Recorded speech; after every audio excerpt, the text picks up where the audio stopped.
आज का वीडियो आपके लिए बहुत ही स्पेशल होने वाला है। आप इस वीडियो में सीखेंगे कि आप अपने फॉर्म को किस तरीके से दूसरों के साथ कोलैबोरेट कर सकते हैं या उस व्यक्ति को कोलैबोरेटर बना सकते हैं। मान लीजिए कि कोई क्वेश्चन पेपर है या कोई सर्वे है, आप किसी की और भी एडवाइस अपने फॉर्म में एडिट करना चाहते हैं या कुछ चेंजेस करवाना चाहते हैं, तो उसके साथ आप फॉर्म को शेयर करिए, वो आपको चेंजेस कर करके दे देगा उस फॉर्म में। लेकिन हम यहां पर बात करेंगे क्वेश्चन पेपर्स के बारे में। सपोज एक क्वेश्चन पेपर किसी ने बनाया है, उस क्वेश्चन पेपर को आप अपने लेवल पर यूज करना चाहते हैं और उस व्यक्ति से कोई भी लेना देना ना हो, जितने भी क्वेश्चन के आंसर्स बच्चे दें वो आपके अकाउंट में आ जाएं। तो वो कैसे करते हैं, तो चलिए सीखते हैं। सबसे पहले हम सीखेंगे कि आप किस तरीके से अपने फॉर्म का कोलैबोरेटर बना सकते हैं। कोलैबोरेटर बनाने के लिए हम ऐड कोलैबोरेटर पर जाएंगे। ऐड कोलैबोरेटर पर जाने के बाद आपको यहां पर एक ईमेल एड्रेस, उस व्यक्ति का ईमेल एड्रेस डालना है जिसके साथ आप फॉर्म शेयर करना चाहते हैं। मान लीजिए ये ईमेल एड्रेस था, आपको शेयर करना था फॉर्म इनके साथ, तो आपने इस व्यक्ति का ईमेल एड्रेस अपने फ्रेंड का फीड कर दिया। यहां पर नोटिफाई पीपल, आप चाहे तो इसे टिक भी कर सकते हैं और टिक नहीं भी कर सकते हैं, क्योंकि ऑटोमेटिकली ये मैसेज उस व्यक्ति के ईमेल में पहुंच जाएगा जिस तक आप पहुंचाना चाहते हैं, जिसके साथ अपना फॉर्म शेयर करके उसमें चेंजेस करवाना चाहते हैं। तो कुछ अगर मैसेज छोड़ना चाहते हैं तो आप यहां पर मैसेज भी छोड़ सकते हैं।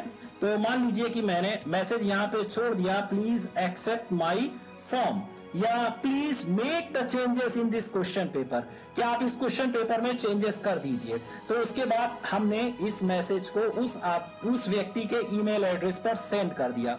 अब सेंड करने के बाद वो व्यक्ति अपने ईमेल में जाकर के मेल को चेक करेगा, वो मैसेज वहां पर होगा। जब वो उस मैसेज को, उस फॉर्म को क्लिक करेगा क्वेश्चन पेपर को, तो आपके सामने फिर इसी तरीके से सेम फॉर्म खुल जाएगा।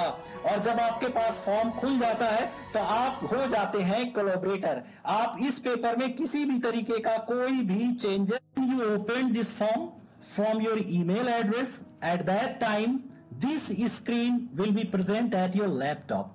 आपके लैपटॉप या कंप्यूटर पर यह स्क्रीन दिखने वाली है। आप सबसे पहले आपको क्या करना है कि इस फॉर्म में आप कोई चेंजेस नहीं करना चाहते हैं, आप चाहते हैं कि इस फॉर्म को आप अपने लेवल पर यूज करें।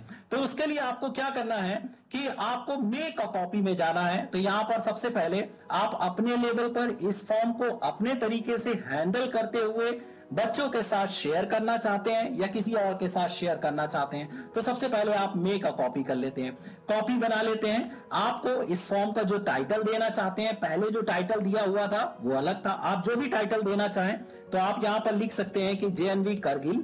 तो जेएनवी करगिल लिखने के बाद आपको JNV Kargil class 9th English language and literature के नाम से ये फॉर्म मैं यहां पर सेव कर देता हूं। और जब ये फॉर्म सेव हो जाएगा तो ये फॉर्म पूरी तरीके से अब आपका हो गया। आप अपने लेवल पर किसी भी चेंजेस को करिए, इसका आपको उस व्यक्ति के उस फॉर्म से कोई लेना देना नहीं होगा जो उसने आपके साथ शेयर किया था, क्योंकि ये आपकी गूगल ड्राइव में है और अब ये आपका फॉर्म है।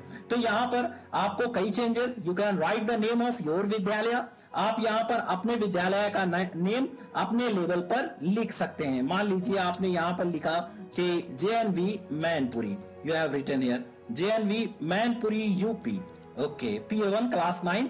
अब ये आपने कर दिया। अगर आपको उस व्यक्ति के द्वारा शेयर किए गए फॉर्म में if you feel any problem, if you feel that questions are wrong, then you can change the question at your level. आप अपने लेवल पर क्वेश्चंस को चेंज कर सकते हैं। ग्रामर के सेक्शन में, मान लीजिए राइटिंग सेक्शन में देयर इज एन एप्लीकेशन, एक एप्लीकेशन दी है या लेटर दिया हुआ है, उस लेटर को आप दूसरा कोई लेटर बनाना चाहते हैं, आप इनफॉर्मल लेटर को फॉर्मल बनाना चाहते हैं या फॉर्मल लेटर को इनफॉर्मल बनाना चाहते हैं, तो आपको क्या करना है कि write a letter to the editor. आपको एडिटर को खत लिखना है। तो एडिटर को किस तरीके का खत लिखना है आप आगे लिख सकते हैं। तो आप अगर चाहें तो इसके मार्क्स को चेंज करना चाहते हैं तो यहां से आप 5 मार्क्स के क्वेश्चन को 6 मार्क्स करना चाहते हैं तो आपके 6 मार्क्स का ये क्वेश्चन हो गया, आप डन कर देंगे। अब इसके बाद आपने पेपर को देखा, कुछ और चेंजेस करना है, at your level you can do it. अब मान लीजिए there are some questions which are descriptive type. कुछ क्वेश्चंस आपके डिस्क्रिप्टिव टाइप के हैं, आपको यहां पर इन क्वेश्चन को चेंज करके मल्टीपल चॉइस के क्वेश्चन बनाना चाहते हैं। जैसे when and how did Bismillah Khan get his big break, Bismillah Khan को अपना बिग ब्रेक कब मिला। अब ये पैराग्राफ टाइप का 2 मार्क्स का क्वेश्चन है, आप इसे मल्टीपल चॉइस का करना चाहते हैं तो मल्टीपल चॉइस को सेलेक्ट कर लेंगे। देन आपका क्वेश्चन था कि when did Bismillah Khan get his big break, आप ऑप्शंस कर दीजिए। यहां पर first option you can write here 1934, 1935। Then next option आपने लिख दिया यहां पर 1945। नेक्स्ट ऑप्शन आपने यहां पर फीड कर दिया अपना कि 1938।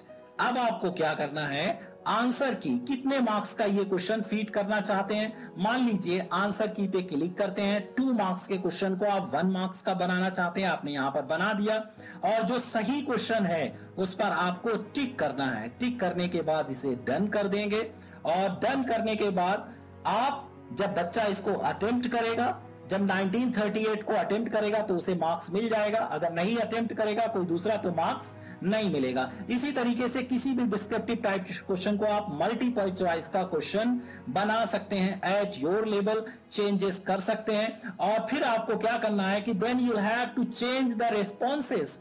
मान लीजिए कि बच्चे का रिस्पॉन्स आपको चेक करना है, तो रिस्पॉन्सेस पे आप क्लिक कर लेंगे। आपको मान लीजिए कि आपके पास 1 रिस्पॉन्स आया, आप एक एक बच्चे का अलग अलग रिस्पॉन्स देखना चाहते हैं, इंडिविजुअल पर क्लिक करिए। इंडिविजुअल पर जाने के बाद अब ये राजकुमार नाम के किसी बच्चे का आपके पास आ गया है, तो आपको ऑटो चेक हो गए हैं, मार्क्स जो गलत हैं उनको रॉन्ग दिए हैं। लेकिन अब आपके सबसे बड़ी प्रॉब्लम जो आने वाली है वो है डिस्क्रिप्टिव क्वेश्चन को कैसे चेक करना है। अब डिस्क्रिप्टिव क्वेश्चन ये है कि how does Evelyn hear music. बच्चे ने लिखा कि Evelyn hear music with the vibration of sound coming from instrument touching her body. When the vibration touched her body, she sensed it. तो आपको ये लग रहा है कि 2 मार्क्स इसमें मिलना चाहिए, तो यहां पर क्या करेंगे, आप 2 मार्क्स की फीडिंग करेंगे। जैसे ही 2 मार्क्स फीड करेंगे, सेव कर देंगे, तो ये 2 मार्क्स उस बच्चे के टोटल में जुड़ जाएंगे। इस तरीके से बच्चे को इस तरीके से सारे मार्क्स बच्चे को अवार्ड हो जाएंगे, डिस्क्रिप्टिव, मल्टीपल चॉइस और ऑब्जेक्टिव जितने भी क्वेश्चंस हैं। अब आपको क्या करना है कि फॉर्म को, क्वेश्चन पेपर को कई और सेटिंग कर सकते हैं इसमें। मान लीजिए कि आप सेटिंग में जाते हैं, हमने यहां पर ऑलरेडी सेटिंग कर रखी है लिमिट टू 1 रिस्पॉन्स। अब आप इस 1 रिस्पॉन्स को अगर हटा देते हैं तो कई रिस्पॉन्स एक बच्चा कई रिस्पॉन्सेस को दे सकता है आपको। देन क्विज में जाना है।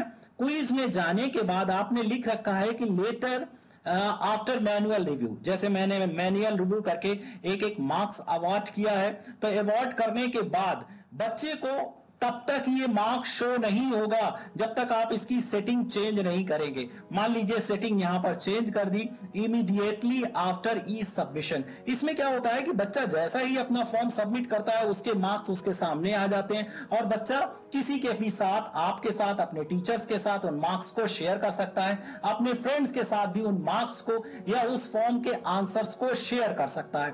तो हमें यह चाहिए कि हम अपनी सेटिंग को लेटर आफ्टर मैनुअल रिव्यू ही रखें, क्योंकि आप अपना मैनुअल रिव्यू करने के बाद जब बच्चे को रिजल्ट अनाउंस करना चाहते हैं तो यहां पर इमीडिएटली आफ्टर ई सबमिशन कर सकते हैं। और इसमें mixed question, correct answer, value points को भी ऐड कर सकते हैं ताकि बच्चा अपने द्वारा दिए गए आंसर्स को देख सके। अब आप इसको सेव कर देंगे, लेकिन जब बच्चे को आप क्वेश्चन पेपर दे रहे हैं तो इसकी सेटिंग को लेटर आफ्टर मैनुअल रिव्यू ही रखना है, क्या, ताकि बच्चा तुरंत किसी के साथ शेयर ना करे, कहीं ऐसा ना हो कि पेपर में चीटिंग हो जाए। हम यहां पर सेव कर देते हैं। सेव करने के बाद अब एक और ऑप्शन आपको यहां पर मिलता है कि एड्स ऑन, टाइमर लिमिट को आप टाइम लिमिट्स को सेट कर सकते हैं कि कितनी देर का, कितने टाइम का आपको ये पेपर देना है बच्चे को। जब आप टाइमर सेट कर सकते हैं तो उतनी ही लिमिटेशन, उतने ही टाइम के दौरान वो पेपर शो होगा और उसके बाद ये पेपर ऑटोमेटिक तरीके से शट डाउन हो जाएगा। तो टाइम लिमिट में यहां पर टाइमर को सेलेक्ट करते हैं, डेट एंड टाइम। मान लीजिए ये पेपर आप चाहते हैं कि बच्चा 19 19th को कितने टाइम तक, ये मान लीजिए कि मैंने 11:30 का टाइम यहां पर लिया, ये 11:30 तक ये बच्चे को पेपर दिखाई देगा। सेव एंड इनेबल कर देंगे तो ये बच्चे को उसके बाद फॉर्म नहीं दिखाई देगा। 10 AM पे आप स्टार्ट करेंगे, 1.5 AM का पेपर होगा। जब आप लिंक शेयर करेंगे तभी बच्चा इस पेपर को देख पाएगा। तो इस तरीके से टाइम लिमिट भी सेट कर सकते हैं। टाइम लिमिट नहीं सेट करना चाहते तो मत सेट करिए, बच्चा कभी भी उसके रिप्लाई को दे सकता है।